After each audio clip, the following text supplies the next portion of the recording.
Good evening. Matinee free വെബിനാറിലേക്ക് എല്ലാവർക്കും സ്വാഗതം.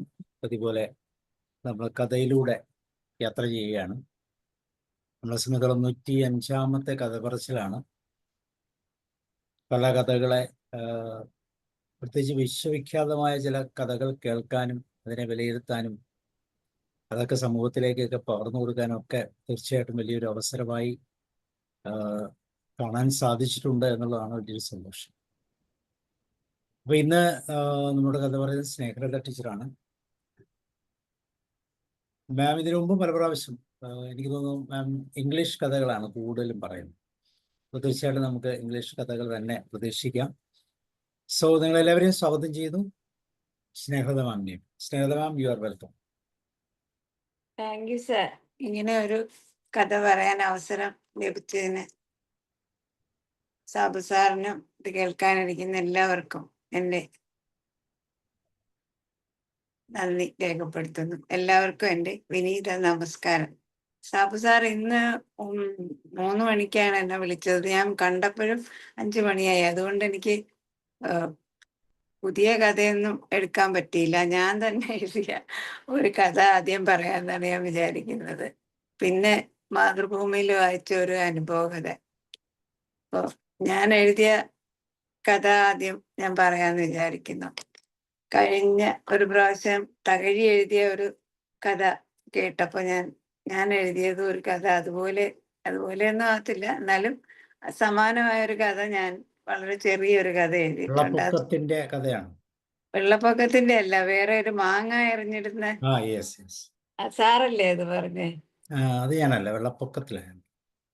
വേറെ ഒരു കഥ ആരാണ് പറഞ്ഞെന്ന് ഞാൻ ഓർക്കുന്നില്ല. നാട്ടിൻപുറത്തെ കാര്യങ്ങളൊക്കെയുള്ള ഒരു കഥ. അപ്പൊ അതുപോലത്തെ ഒരു കഥയാണ് ഞാൻ എഴുതിയത്. അപ്പൊ പറഞ്ഞു തുടങ്ങട്ടെ സാർ? പറഞ്ഞോളൂ. ശിവൻ എന്നത് എൻ്റെ കളിക്കൂട്ടുകാരൻ്റെ പേരാണ്. അന്ന് സ്കൂളിൽ ഉച്ചക്കഞ്ഞിയല്ല, ഞങ്ങൾക്ക് ഒരു ഗ്ലാസ് പാലാണ് തരുന്നത്. അമേരിക്കയിൽ നിന്ന് എങ്ങാണ്ട് വരുന്ന പൊടി അത് കലക്കി തരുന്നതാണ്. അത് ഉച്ചയ്ക്ക് എല്ലാവരും വാങ്ങി കുടിക്കും.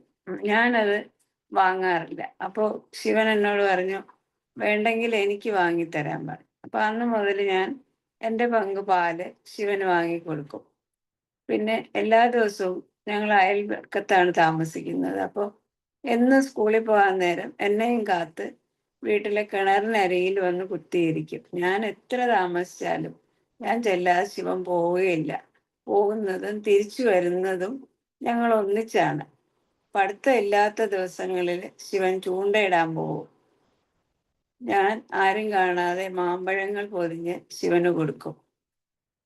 ഇങ്ങനെ ഞങ്ങൾ ഒന്നിച്ച് സ്കൂളിൽ പോയിക്കൊണ്ടിരുന്നപ്പോൾ ഞാൻ ആ സ്കൂളിൽ നിന്ന് മാറി. എൻ്റെ വല്യമ്മച്ചിക്ക് കാക്കാട് സ്കൂളിൽ ജോലി കിട്ടി. അപ്പോൾ ഞാൻ അവിടെ പഠിച്ചാൽ മതി എന്ന് വെച്ച് അങ്ങോട്ട് കൊണ്ടുപോയി എന്നെ. അപ്പം ഞാനും ശിവനും ഒന്നിച്ച് പഠിച്ച സ്കൂളിൻ്റെ പേര് കട്ടക്കുഴി സ്കൂൾ എന്നായിരുന്നു.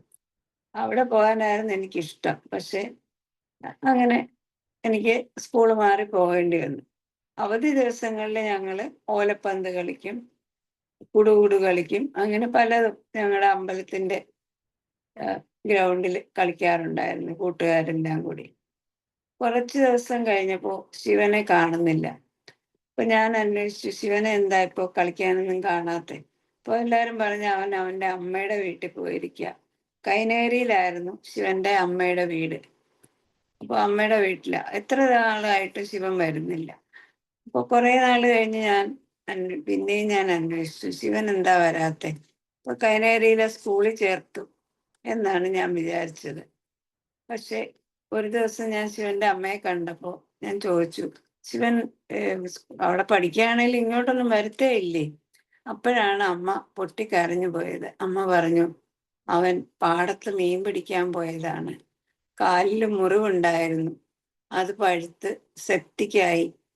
അച്ഛൻ വള്ളം ഊന്നി ആലപ്പുഴ കൊട്ടാര ആശുപത്രിയിൽ കൊണ്ടുപോയി. അവിടെ ഇരുട്ടുമുറിയിലൊക്കെ ഇട്ട് ഒരുപാട് ചികിത്സയൊക്കെ നടത്തി. എങ്കിലും എൻ്റെ കുഞ്ഞിനെ രക്ഷിക്കാനായില്ല. അപ്പോഴാണ് ഞാൻ ഈ കാര്യം അറിയുന്നത്. എന്നിട്ട് അമ്മ പറഞ്ഞു, കുഞ്ഞിനോട് പറഞ്ഞാൽ കുഞ്ഞിന് സഹിക്കാൻ പറ്റത്തില്ലെന്ന് വെച്ചാ ആരും പറയാഞ്ഞത്. ശരിയാണ്, എനിക്ക് സഹിക്കാൻ പറ്റിയില്ല. മരണം എന്താണെന്നൊന്നും അറിയാത്ത കുട്ടിയായ എനിക്ക് ശിവനെ നഷ്ടപ്പെട്ടതിലൂടെ അതെന്താണെന്ന് മനസ്സിലായി. വർഷമേറെ കഴിഞ്ഞു. ജീവിതത്തിലെ ആദ്യത്തെ നഷ്ടമായി ശിവൻ എൻ്റെ ഉള്ളിലുണ്ട്. ഇത്രയേ ഉള്ളൂ സാറ്, ചെറിയൊരു കഥ. ഓക്കെ മാം, അടുത്ത് പറ. ഇനി അടുത്തത് ഇരട്ടപ്പേര് എന്നുള്ളൊരു കഥയാണ്. അതും വളരെ ചെറുതാണ്. മാലി എഴുതിയ ജീവനുള്ള പ്രതിമ എന്നൊരു കഥ ഞാൻ വായിച്ചിട്ടുണ്ട്. മഹേന്ദ്രവർമ്മൻ എന്നു പേരുള്ള മഹാരാജാവിൻ്റെ ചെവിക്ക് നീളം കൂടുതലായിരുന്നു. ചെവിയൻ രാജാവ് എന്ന ഇരട്ടപ്പേരിലാണ് അദ്ദേഹം അറിയപ്പെട്ടിരുന്നത്. രാജാവ് കേൾക്കെ ചെവി എന്ന വാക്കുപോലും ആർക്കും പറയാൻ പറ്റില്ല. പറഞ്ഞാൽ മുക്കാലിൽ കെട്ടിയ അടിയാണ് ശിക്ഷ. കേൾക്കാതെ എല്ലാവരും ചെവിയൻ രാജാവ് എന്നേ പറയൂ. ചെവി മുറിച്ചു കളഞ്ഞാലോ എന്ന് വരെ രാജാവ് ചിന്തിച്ചു. പക്ഷേ അങ്ങനെ മുറിച്ചു കളഞ്ഞാൽ പിന്നെ ജനം ചെവിയില്ലാത്ത രാജാവ് എന്ന ഇരട്ടപ്പേരായിരിക്കും വിളിക്കുക എന്ന് ഭയന്ന് രാജാവ് ആശ്രമം ഉപേക്ഷിച്ചു. നമ്മുടെ നാട്ടിൽ പലർക്കും ഇങ്ങനെ ഇരട്ടപ്പേരുണ്ട്. എൻ്റെ അച്ഛൻ്റെ ഇരട്ടപ്പേരാണ് കസേര ഭാർഗവൻ. കൊല്ലം കളക്ട്രേറ്റിലെ കൂട്ടുകാരിട്ട ഇരട്ടപ്പേരാണ്. വെളുപ്പിന് കഞ്ഞിപ്പാടത്ത് നിന്ന് ബോട്ടിൽ കയറും. 10 മണിക്ക് മുമ്പ് ഓഫീസിലെത്തും. ഓഫീസ് സമയം മുഴുവൻ കസേരയിലിരുന്ന് ജോലി ചെയ്യും. സൊറ പറയാനോ ചായക്കടയിലോ ഒന്നും പോയില്ല. ഒരു ഫയലും പെൻഡിങ് വെക്കില്ല. അതിന് കൂട്ടുകാരിട്ട ഇരട്ടപ്പേരാണ് കസേര ഭാർഗവൻ. ഇങ്ങനെ ഒരാൾ ഇവിടെ ജോലി ചെയ്തിരുന്നു എന്ന് ഇന്നത്തെ ജീവനക്കാർക്ക് വിശ്വസിക്കാനേ പറ്റില്ല. ഇത് ഇത്രേ ഉള്ളു സാറേ. ഇനി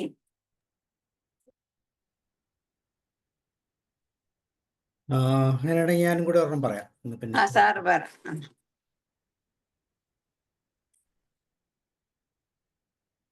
സാറ് പറയുന്നു ഇപ്പൊ. അല്ല, ഉണ്ടെങ്കിൽ പറഞ്ഞോളൂ. കയ്യിലുണ്ടെങ്കിൽ പറയാം, അല്ലെങ്കിൽ എന്നാ ഞാൻ ഒന്നുകൂടെ പറയാം, എന്നിട്ട് ഓക്കെ സാറ്. ഓക്കെ. മുത്തൻ എന്നാണ് ഈ കഥയുടെ പേര്. തമിഴ്നാട്ടിൽ നിന്ന് ഞങ്ങളുടെ കൊപ്പാറക്കടവിൽ വന്ന ഒരു കുട്ടിയാണ് മുത്തൻ. ആത്മാർത്ഥമായി ജോലി ചെയ്യും, സത്യസന്ധനുമാണ്. ഇവിടെ ഒരു വീട്ടുകാർ മുത്തനെ അവരുടെ സ്ഥിരം പണിക്കാരനാക്കി. ആ വീട്ടുകാർക്ക് മുത്തനോട് വലിയ കാര്യമായിരുന്നു. വർഷങ്ങൾ കടന്നുപോയി. മുത്തൻ വളർന്നു, ചെറുപ്പക്കാരനായി. ഗ്രാമത്തിലെ ഒരു പെൺകുട്ടിയെ ആ വീട്ടുകാർ മുത്തനെ വധുവായി കണ്ടെത്തി അവരുടെ വിവാഹം നടത്തിക്കൊടുത്തു. മുത്തൻ ഒരു ചെറിയ കുടില് ഒരു വീട് വെച്ചു, ചെറിയ വീട്. മുത്തനും ഉഷയും സന്തോഷമായി ആ വീട്ടിൽ ജീവിച്ചു. ഉഷ ഗർഭിണിയായി. ഹോസ്പിറ്റലിൽ അഡ്മിറ്റ് ചെയ്യാൻ ദിവസങ്ങൾ മാത്രം. മുത്തനെ പട്ടി കടിച്ചു. മുത്തൻ സാരമാക്കിയില്ല. ആ പട്ടി മറ്റു പലരെയും കടിച്ചു. അവരും സാരമാക്കിയില്ല. മുത്തൻ പാടത്ത് മരുന്നടിക്കാൻ പോയി. തിരിച്ചു വന്നപ്പോൾ ഭയങ്കര വേദനയും അസ്വസ്ഥതയും.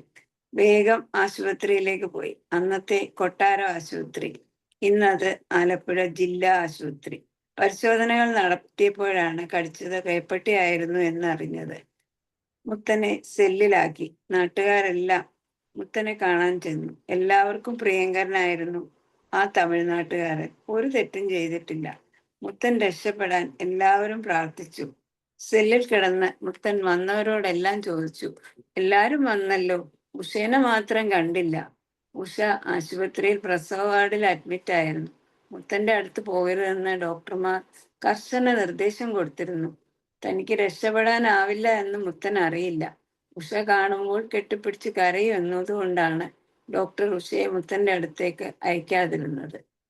മുത്തൻ ഓർമ്മയായി. സ്വന്തം കുഞ്ഞിന്റെ മുഖം കാണുന്നതിന് മുൻപേ ഉഷ പ്രസവിച്ചു. പാടത്ത് പണിയെടുത്തും ചെമ്മീൻ പൊളിച്ചും കിട്ടുന്ന വരുമാനം കൊണ്ട് ഉഷ മകനെ വളർത്തി. ഇന്ന് ആ മകൻ അധ്വാനിച്ച് ഉഷയെ സംരക്ഷിക്കുന്നു. മുത്തനെ പോലെ കഠിനാധ്വാനിയാണ് മകനും. മുത്തുഷ എന്നാണ് ഞങ്ങളുടെ നാട്ടുകാർ ഉഷയെ വിളിക്കുന്നത്. മുത്തന്റെ ഉഷ. ഈ ജന്മത്തിൽ മുത്തൻ ഒരു പാവവും ചെയ്തിട്ടില്ല. തോമസ് ആർഡിയുടെ വാക്കുകൾ, ടു വാട്ട് ടോൺ ഡാലിയറ്റ് ദ ഇമ്മൻസ് എന്ന് എനിക്ക് തോന്നിയിട്ടുണ്ട് മുത്തന്റെ അനുഭവം ഓർക്കുമ്പോൾ. Thank you sir. ഇത്രയേ ഉള്ളൂ. Okay okay okay ma'am. Okay, അപ്പൊ ഞാനും കൂടെ ഒന്ന് പറയാം, എന്നാലും ഇച്ചിരി സമയമാകുമ്പോൾ.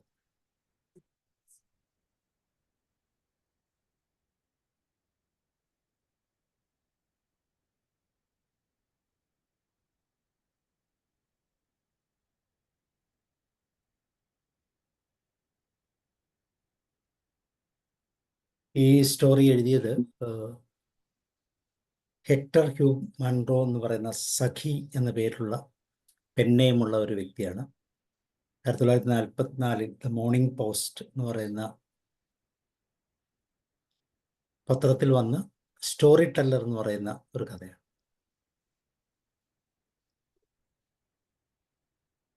ചൂടുള്ള ഒരു ഉച്ചതിരിഞ്ഞ സമയമായിരുന്നു അത്. റെയിൽവേ വണ്ടിയും അതനുസരിച്ച് ചൂടേറിയതായിരുന്നു. അടുത്ത സ്റ്റോപ്പ് ടെമ്പിൾ കൊമ്പിലായിരുന്നു. ഏകദേശം 1 മണിക്കൂർ മുമ്പായിരുന്നു വണ്ടിയിലേക്ക് ഒരു വലിയ പെൺകുട്ടിയും ഒരു ചെറിയ പെൺകുട്ടിയും ഒരു കൊച്ചാൺകുട്ടിയും കയറി വന്നു. കുട്ടികളുടെ ആൻറ്റി ഒരു കോർണർ സീറ്റിലിരുന്നു. എതിർവശത്തുള്ള മറ്റൊരു കോർണർ സീറ്റിൽ അവരുടെ കൂട്ടത്തിൽ അപരിചിതനായ ഒരു ബാച്ചിലറും ഉണ്ടായിരുന്നു. പക്ഷേ ചെറിയ പെൺകുട്ടിയും കൊച്ചു ആൺകുട്ടിയും കമ്പാർട്ട്മെന്റിൽ തന്നെ നിൽക്കുകയായിരുന്നു. അമ്മായിയും കുട്ടികളും പരിമിതമായും സംഭാഷണത്തിലേർപ്പെട്ടു. നിരുത്സാഹപ്പെടുത്താൻ വിസമ്മതിക്കുന്ന ഒരു വ്യക്തിയെപ്പോലെ എപ്പോഴും ആൻറ്റി ശ്രദ്ധിച്ചു. ആൻറ്റിയുടെ മിക്ക വാക്കുകളും അരുത് അരുത് എന്നാരംഭിച്ചതായി തോന്നി. കുട്ടികൾ മിക്കവാറും എല്ലാ അഭിപ്രായങ്ങളും എന്തുകൊണ്ട് എന്തുകൊണ്ട് എന്നിങ്ങനെ ആരംഭിച്ചു. ബാച്ചിലർ ഉച്ചത്തിലൊന്നും പറഞ്ഞില്ല. അരുത് സിറിൽ, ചെയ്യരുത് എന്ന് ആൻറ്റി വിളിച്ചു പറഞ്ഞു. കൊച്ചുകുട്ടി സീറ്റിൻ്റെ തലയിണയിൽ അടിക്കാൻ തുടങ്ങി. ഓരോ അടിയും പൊടിപടലം സൃഷ്ടിച്ചുകൊണ്ടിരുന്നു. വന്ന് ജനാലയിലേക്ക് നോക്കൂ, ആൻറ്റി കൂട്ടിച്ചേർത്തു. കുട്ടി മനസ്സില്ലാ മനസ്സോടെ ജനാലയിലേക്ക് നീങ്ങി. എന്തിനാണ് ആ ആടുകൾ ആ പറമ്പിൽ നിന്ന് പുറത്താക്കുന്നത്? കുട്ടി ചോദിച്ചു. കൂടുതൽ പുല്ലുള്ള മറ്റൊരു പറമ്പിലേക്ക് അവയെ ആട്ടി ഓടിക്കുമെന്ന് ഞാൻ കരുതുന്നു എന്ന് ആൻറ്റി ദുർബലമായി പറഞ്ഞു. പക്ഷേ ആ പറമ്പിൽ ധാരാളം പുല്ലുണ്ടല്ലോ, ആൺകുട്ടി പ്രതിഷേധിച്ചു. അവിടെ പുല്ലല്ലാതെ മറ്റൊന്നുമില്ല അമ്മായി. ആ പറമ്പിലെല്ലാം ധാരാളം പുല്ലുണ്ട്. ഒരുപക്ഷെ മറ്റേ പറമ്പിൽ പുല്ല് മികച്ചതായിരിക്കും, അമ്മായി ദുർബലമായി നിർദ്ദേശിച്ചു. എന്തുകൊണ്ടാണ് ഇത് മികച്ചമായത് എന്ന വേഗമേറിയതും അനിവാര്യവുമായ ചോദ്യം കുട്ടിയിൽ നിന്ന് വന്നു. ഓ, ആ പശുക്കളെ നോക്കൂ, അമ്മായി പറഞ്ഞു. വരമ്പിലൂടെയുള്ള മിക്കവാറും എല്ലാ പറമ്പിലും പശുക്കളോ കാളകളോ ഉണ്ടായിരുന്നു. പക്ഷെ അവർ ഒരു അപൂർവതയിലേക്ക് ശ്രദ്ധ ആകർഷിക്കുന്നത് പോലെ സംസാരിച്ചുകൊണ്ടേയിരുന്നു. അപ്പോഴും സിറിൽ തുടർന്നു. മറ്റേ പറമ്പിലെ പുല്ല് മികച്ചത് ആയത് എന്തുകൊണ്ടാണ്? ബാച്ചിലറുടെ മുഖത്തെ നെറ്റി ചുളിക്കുന്നത് അമ്മായി കാണുകയാണ്. അയാൾ കഠിനനും സഹതാപമില്ലാത്തവനുമായിരുന്നു. അമ്മായി മനസ്സിൽ തീരുമാനിച്ചു. മറ്റേ പറമ്പിലെ പുല്ലിനെക്കുറിച്ച് തൃപ്തികരമായ ഒരു തീരുമാനത്തിലെത്താൻ അവൾക്കൊട്ടും കഴിഞ്ഞില്ല. ചെറിയ പെൺകുട്ടി മണ്ടാലയിലേക്കുള്ള വഴിയിൽ എന്ന് ചൊല്ലാൻ തുടങ്ങി. അവൾക്ക് ആദ്യ വരി മാത്രമേ അറിയൂ. പക്ഷെ അവൾ തൻ്റെ പരിമിതമായ അറിവ് പരമാവധി ഉപയോഗിച്ച് സ്വപ്നതുല്യവും നിശ്ചയത്തോടെയും കേൾക്കാവുന്നത്ര ഉച്ചത്തിൽ ആ വരി വീണ്ടും വീണ്ടും ആവർത്തിച്ചു. നിർത്താതെ തന്നെ ആവർത്തിച്ചു കൊണ്ടിരുന്നു. ഇവളെന്തോ ആരുമായിട്ടോ പന്തയം വെച്ചിട്ടുണ്ടെന്ന് ബാച്ചിലർക്ക് തോന്നി. പന്തയം വെച്ചത് ആരായാലും അയാൾ തൻ്റെ പന്തയത്തിൽ തോൽക്കാൻ സാധ്യതയുണ്ട് എന്ന് ബാച്ചിലർ അനുമാനിച്ചു. ഇവിടെ വന്ന് കഥ കേൾക്കൂ എന്ന് അമ്മായി പറഞ്ഞു. ബാച്ചിലർ 2 തവണ അവളെയും 1 തവണ കുട്ടികളെയും നോക്കി. കുട്ടികൾ അലസതയോടെ വണ്ടിയുടെ അറ്റത്തേക്ക് നീങ്ങി. കഥ പറയുന്നവളെന്ന നിലയിൽ അവരുടെ പ്രസക്തി അവരുടെ വിലയിരുത്തൽ ഉണ്ടാകുന്നതായിരുന്നില്ല. ശ്രോതാക്കളുടെ ഉച്ചത്തിലുള്ള അസൂയ നിറഞ്ഞ ചോദ്യങ്ങളാൽ ഇടയ്ക്കിടയ്ക്ക് കഥ തടസ്സപ്പെട്ടുകൊണ്ട് അവളൊരു കൊച്ചു പെൺകുട്ടിയെക്കുറിച്ചുള്ള അത്ഭുതകരമല്ലാത്തതും ദുഃഖകരവുമായ ഒരു കഥ ആരംഭിച്ചു. അവളുടെ നന്മ കാരണം എല്ലാവരും സൗഹൃദം സ്ഥാപിച്ചു. ഒടുവിൽ അവളുടെ ധാർമ്മിക സ്വഭാവത്തെ അഭിനന്ദിച്ച നിരവധി രക്ഷാപ്രവർത്തകർ അവളെ ഒരു ഭ്രാന്തൻ കാളയിൽ നിന്നും രക്ഷിച്ചു. അവൾ നല്ലതായിരുന്നില്ലെങ്കിൽ അവർ അവളെ രക്ഷിക്കുമായിരുന്നില്ലേ? ചെറിയ പെൺകുട്ടികൾ വലിയവൾ ചോദിച്ചു. ബാച്ചിലർ ചോദിക്കാൻ ആഗ്രഹിച്ചിരുന്ന ചോദ്യമായിരുന്നു അത്. ശരി, അതെ, അമ്മായി മുടന്തനായി സമ്മതിച്ചു. പക്ഷെ അവൾക്ക് അവളെ അത്ര ഇഷ്ടപ്പെട്ടില്ലെങ്കിൽ അവൾ അവളുടെ സഹായത്തിനായി ഇത്ര വേഗത്തിൽ ഓടുമായിരുന്നില്ല എന്ന് ഞാൻ കരുതുന്നു, അമ്മായി പറഞ്ഞു. ഞാൻ കേട്ടിട്ടുള്ളതിൽ വെച്ച് ഏറ്റവും മണ്ടത്തരമായ കഥയാണിത്, കൊച്ചു പെൺകുട്ടി വലിയവളോട് പറഞ്ഞു. ആദ്യ ഭാഗത്തിന് ശേഷം ഞാൻ കഥ ശ്രദ്ധിച്ചേയില്ല. അത് വളരെ മണ്ടത്തരമായിരുന്നുവെന്ന് ആൺകുട്ടി സിറിലും പറഞ്ഞു. ചെറിയ പെൺകുട്ടി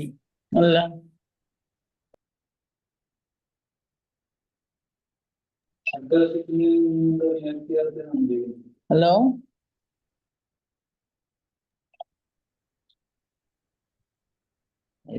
ചെറിയ പെൺകുട്ടി കഥയെക്കുറിച്ച്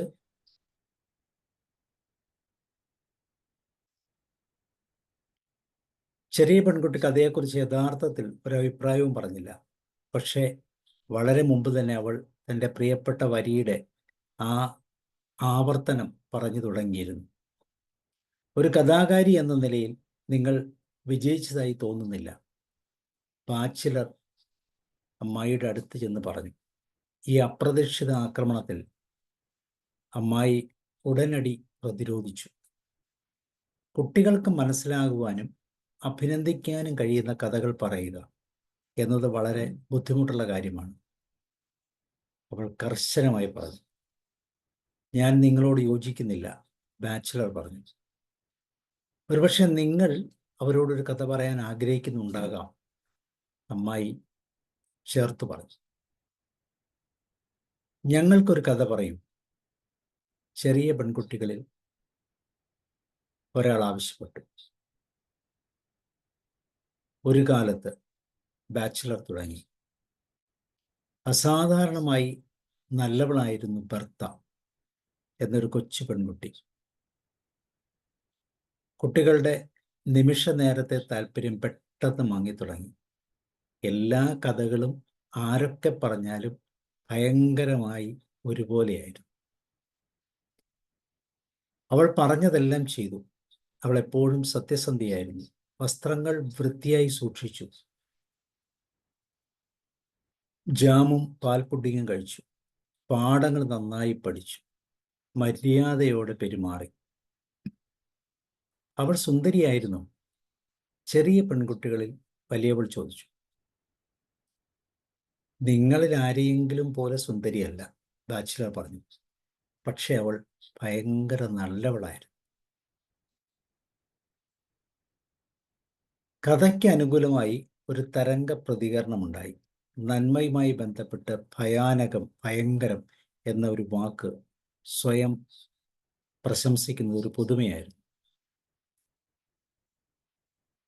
അമ്മായിയുടെ ശിശുജീവിതത്തെക്കുറിച്ചുള്ള കഥകളിൽ ഇല്ലാത്ത ഒരു യാഥാർത്ഥ്യം അവതരിപ്പിക്കുന്നതായി തോന്നി. ബാച്ചിലർ തുടർന്നു. അവൾ വളരെ നല്ലവളായിരുന്നു. നന്മയ്ക്കായി അവൾ നിരവധി മെഡലുകൾ നേടി. അത് അവൾ എപ്പോഴും ധരിച്ചിരുന്നു. അവളുടെ വസ്ത്രത്തിൽ ഒട്ടിച്ചു. അനുസരണയ്ക്കുള്ള ഒരു മെഡലും ക്രിസ്ത്യനിഷ്ഠയ്ക്കുള്ള മറ്റൊരു മെഡലും നല്ല പെരുമാറ്റത്തിനുള്ള മൂന്നാമതൊരു മെഡലും ഉണ്ടായിരുന്നു. അവ വലിയ ലോഹ മെഡലുകളായിരുന്നു. അവൾ നടക്കുമ്പോൾ അവൾ പരസ്പരം എതിർവശത്ത് പതിച്ചു. അവൾ താമസിച്ചിരുന്ന പട്ടണത്തിലെ മറ്റൊരു കുട്ടിക്കും ഈ 3 മെഡലുകൾ ഉണ്ടായിരുന്നില്ല. അതിനാൽ അവൾ ഒരു അധിക നല്ല കുട്ടിയായിരിക്കണമെന്ന് എല്ലാവർക്കും അറിയാമായിരുന്നു. ഭയാനകം, നല്ലത്, സിറിൽ ഉദ്ധരിച്ചു. എല്ലാവരും അവളുടെ നന്മയെക്കുറിച്ച് സംസാരിച്ചു. രാജ്യത്തെ രാജകുമാരന് അതിനെക്കുറിച്ച് കേൾക്കാൻ കഴിഞ്ഞു. അവൾ വളരെ നല്ലവളായതിനാൽ ആഴ്ചയിലൊരിക്കൽ അവളെ പട്ടണത്തിന് പുറത്തുള്ള രാജകുമാരൻ്റെ പാർക്കിൽ നടക്കാൻ അനുവദിക്കാമെന്ന് അദ്ദേഹം പറഞ്ഞു. അതൊരു മനോഹരമായ പാർക്കായിരുന്നു. അതിൽ കുട്ടികളെ ഒരിക്കലും അനുവദിച്ചിരുന്നില്ല. അതിനാൽ ബർത്തയ്ക്ക് അവിടെ പോകാൻ അനുവദിച്ചത് ഒരു വലിയ ബഹുമതിയാണ്. പാർക്കിൽ ആടുകൾ ഉണ്ടായിരുന്നോ? സിറിൽ ചോദിച്ചു. ഇല്ല, ബാച്ചിലർ പറഞ്ഞു. ആടുകൾ ഉണ്ടായിരുന്നില്ല. എന്തുകൊണ്ടാണ് ആടുകൾ ഉണ്ടാകാതിരുന്നത്?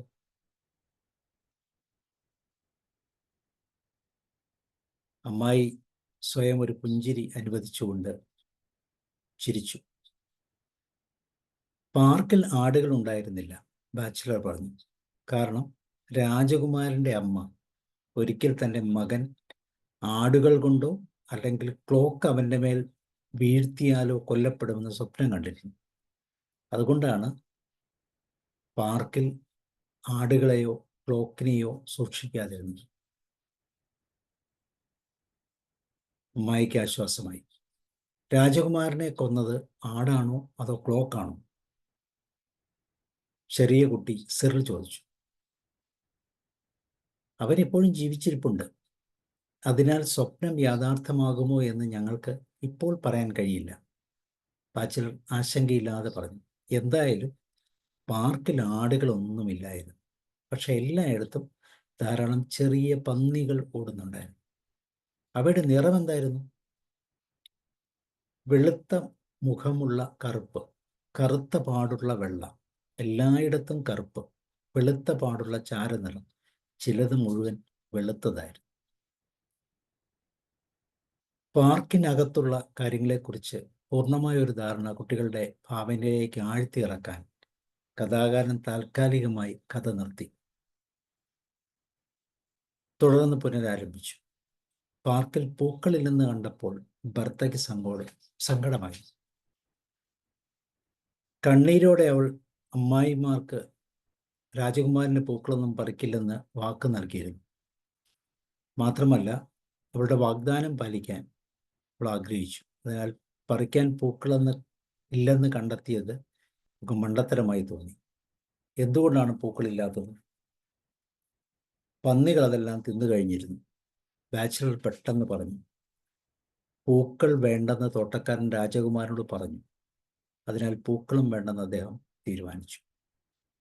രാജകുമാരൻ്റെ തീരുമാനത്തിൻ്റെ മികവിൽ അംഗീകാരത്തിൻ്റെ ഒരു പെറുപെറുപ്പുണ്ടായിരുന്നു. അതിനാൽ പലരും മറ്റൊരു വഴിക്ക് തീരുമാനിക്കുകയായിരുന്നു.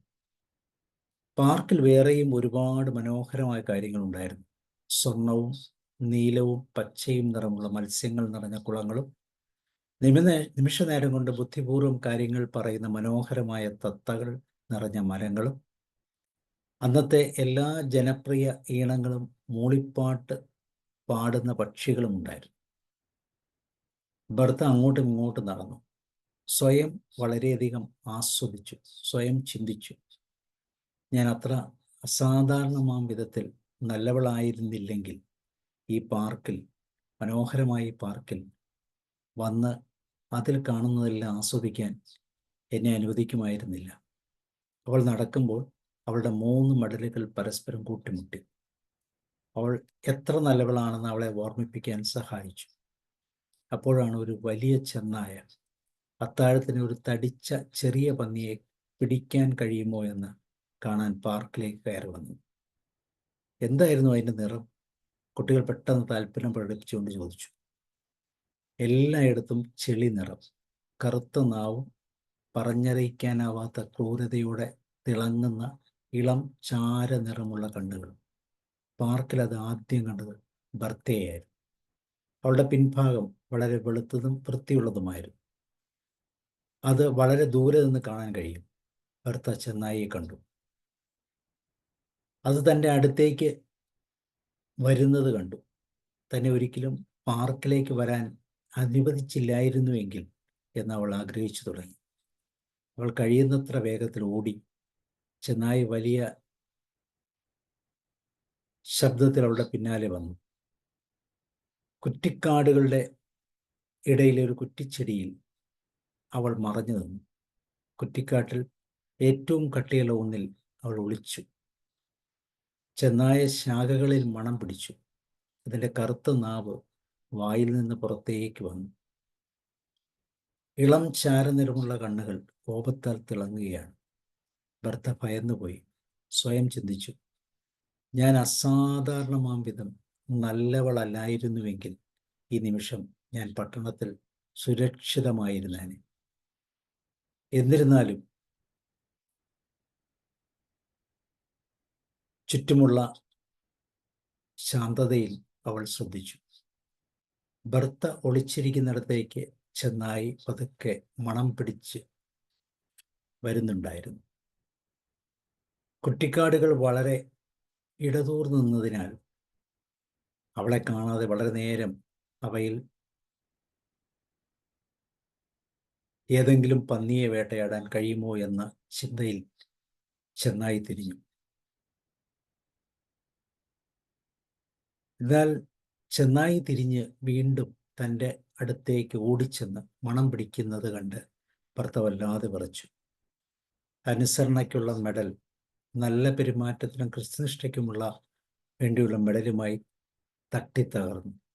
ചെന്നായ മെഡലുകൾ കൂട്ടിമുട്ടുന്ന ശബ്ദം കേട്ട് പെട്ടെന്ന് കുതിച്ചു വന്നു. അവൾ വീണ്ടും കുറ്റിക്കാടിൻ്റെ അകത്തേക്ക് കയറി. അവൻ്റെ ഇളം ചാരനിറത്തിലുള്ള കണ്ണുകൾ ക്രൂരതയും വിജയവും കൊണ്ട് തിളങ്ങുന്നുണ്ടായിരുന്നു. ബർത്തയെ വലിച്ചിഴച്ച് അവസാനം കഷ്ണങ്ങൾ വരെ വിഴുങ്ങി.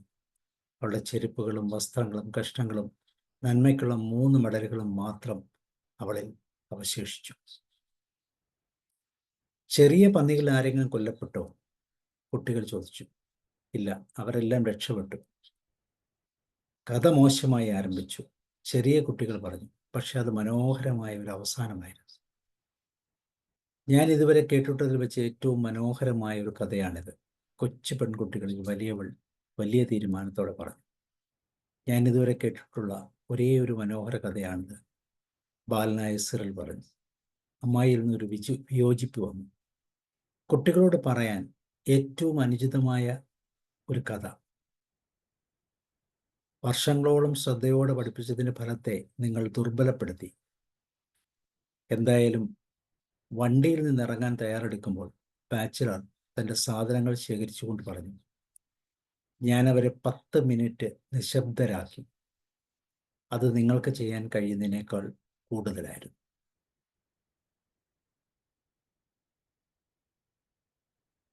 ഇതാണ് സ്റ്റോറി ടെൽ.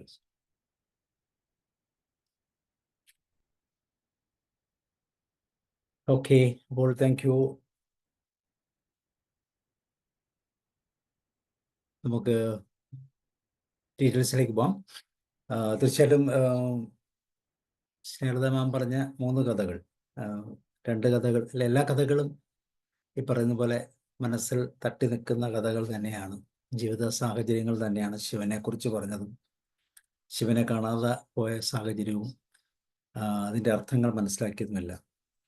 പിന്നെ പറഞ്ഞത് ഇരട്ടപ്പേര് എന്ന് പറഞ്ഞ ഒരു കഥയാണ്. കസേര ഭാർഗവൻ എന്ന് പറയുന്ന ആ ഒരു വ്യക്തിയുടെ പ്രത്യേകത, അത് ഇന്നത്തെ കാലത്ത് ആർക്കും അങ്ങനെയുള്ള വ്യക്തിയെ കാണാൻ സാധിക്കുന്നില്ല എന്ന് പറഞ്ഞതിലുള്ള ഒരു പ്രത്യേകത. പിന്നെ മുക്തനെക്കുറിച്ചാണ് പറഞ്ഞത്. മുക്തൻ്റെ സേവനങ്ങളും മുക്തൻ്റെ മരണത്തെക്കുറിച്ചുമെല്ലാം. Okay, thank you ma'am. ഇനി ആർക്കാണ് ഇതിനെക്കുറിച്ച് പറയാനുള്ളത്? Sudhanan doctor, George sir, Mathew sir, Tommy sir ഉണ്ടോ?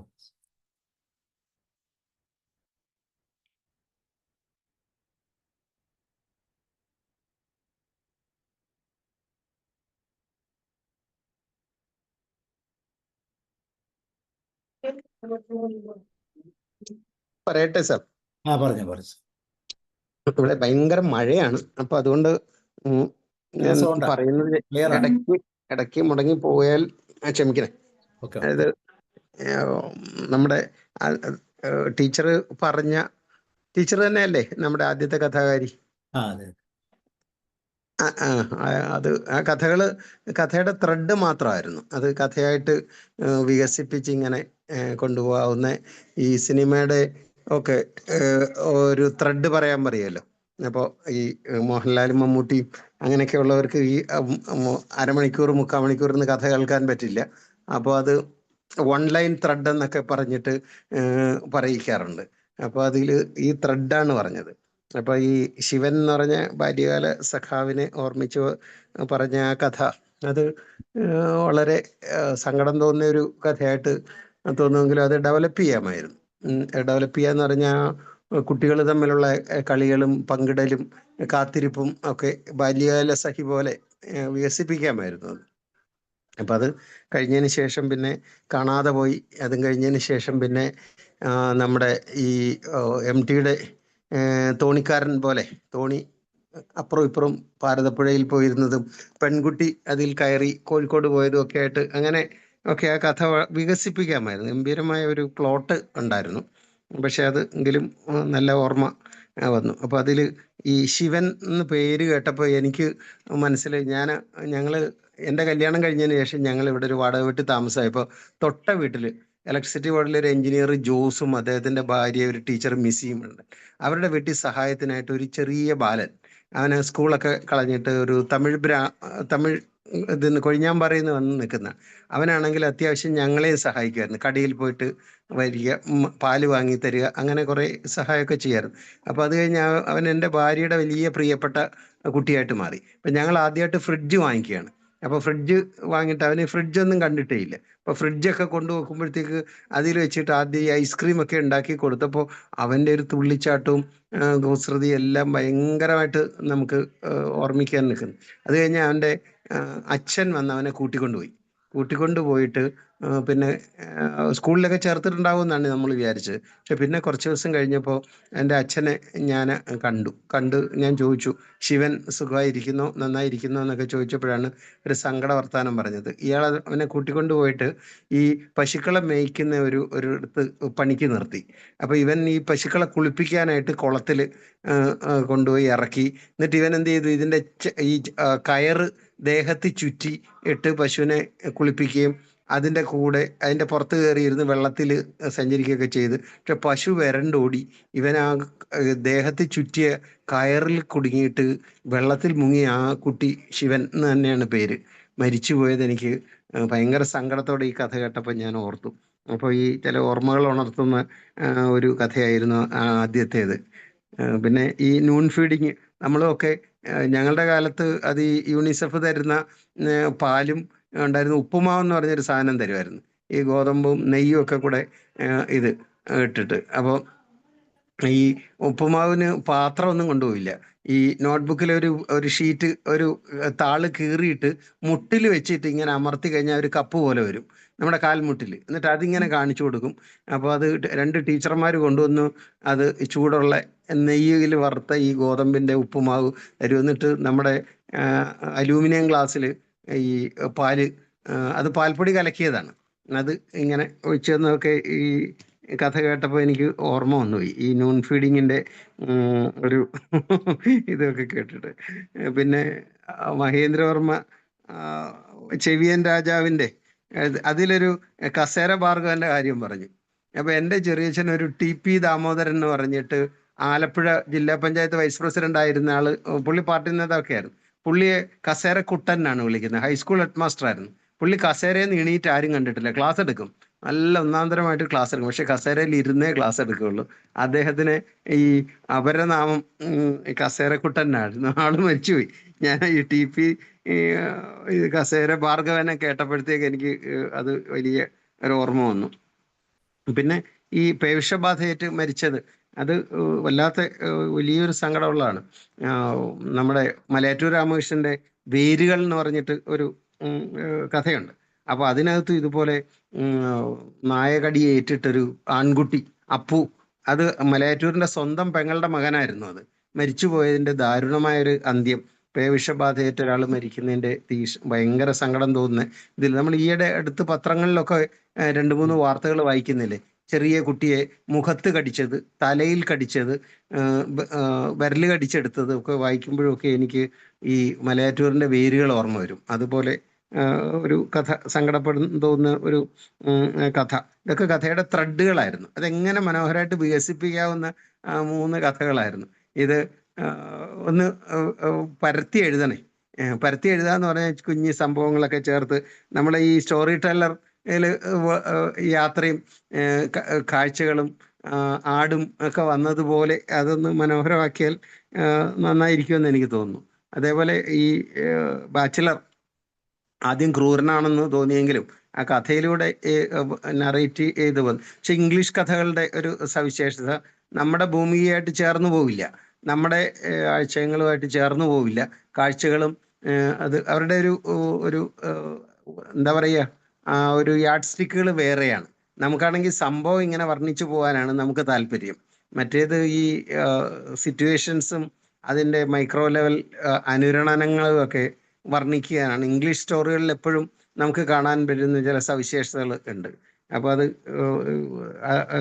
സാറ് പറഞ്ഞ ആ കഥ, അത് ഈ കുറച്ചുകൂടെ ഡെപ്തുള്ള ഒരു കഥയായിരുന്നു. അത് ഡെപ്ത് മീൻസ് അതിൽ ഇൻ്റർപ്രിട്ടേഷൻസ് ധാരാളം സാധ്യമാകുന്ന ഈ നല്ലവളായ കുട്ടിയുടെ ഇത് അവശേഷിപ്പിക്കുന്നത്. നമ്മുടെ ഈ നോബൽ ലോറേറ്റ് നമ്മുടെ കടലും കിഴവനും എഴുതിയ, ഞാൻ മറന്നു, അമേരിക്കൻ നോവലിസ്റ്റ് ഉണ്ടല്ലോ സാർ, ഒരു ഹെമിംഗ്വേ ഹെമിംഗ്വേയുടെ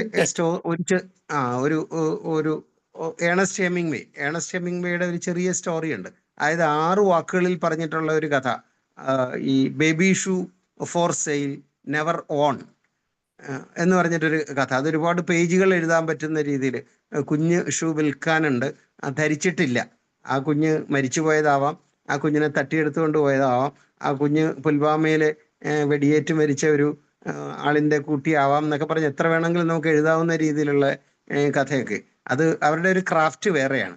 നമ്മൾ ഈ ജീവിതത്തിൻ്റെ കാഴ്ചകൾ എഴുതുമ്പോൾ അവരതിലെ വലിയ അനുഭവങ്ങൾ, ഈ നിശബ്ദരായി പോകുന്ന ചലച്ച് നമ്മൾ ബസ്സിലൊക്കെ യാത്ര ചെയ്യുമ്പോഴും ട്രെയിനിൽ യാത്ര ചെയ്യുമ്പോഴും ചില ഫാമിലി വന്നിരിക്കുമ്പോൾ നമ്മൾ രസിച്ച് അവരുടെ കളികൾ കണ്ടുകൊണ്ടിരിക്കും. വലിയ കുട്ടിയും ചെറിയ കുട്ടിയും കൂടി ഇങ്ങനെ ചോദിച്ചുകൊണ്ട് ഓരോന്ന് പറഞ്ഞും കളിച്ചും ഒക്കെ പോകുന്ന രീതിയിലുള്ള, അപ്പം അങ്ങനെയുള്ള ഒരു യാത്രയുടെ ഒരു ഫീല് തരുന്ന ഒരു കഥയായിരുന്നു അത്. പക്ഷെ അത് പൂർണ്ണമായിട്ടും നമ്മുടെ മലയാളിത്തം ഇല്ലാത്തൊരു കഥയായിരുന്നു അത് എങ്കിലും രസിച്ചു. അത് ഒരു ഡിഫറെൻ്റ് ആയിട്ടുള്ള 4 കഥകൾ കേട്ടു. പുറത്ത് ഭയങ്കര മഴ പെയ്യുന്നുണ്ട്, അപ്പൊ ഞാൻ നിർത്തുകയാണ്. ശരി ശരി. Okay sir, thank you. So വേറെ ആർക്കെങ്കിലും കൂടെ ഷെയർ ചെയ്യാനുണ്ടെങ്കിൽ ഷെയർ ചെയ്യാം, അല്ലെങ്കിൽ നമുക്ക് വൈൻഡപ്പ് ചെയ്യാം. ഓക്കെ, അപ്പോൾ സ്നേഹത മാം, താങ്ക് യു. വളരെ ഷോർട്ടിൽ സ്നേഹത മാം വന്നില്ലെങ്കിലോ എന്ന് വിചാരിച്ച് ഞാൻ ഒരു കഥ റെഡിയാക്കി വെച്ചത്. ഓക്കെ, അപ്പോൾ നമുക്ക് നാളെ മൈൻഡ്ഫുൾനെസ്സിൻ്റെ പുതിയൊരു വിഷയമായിട്ട് വീണ്ടും കാണാം. എല്ലാവർക്കും ഗുഡ് നൈറ്റ്.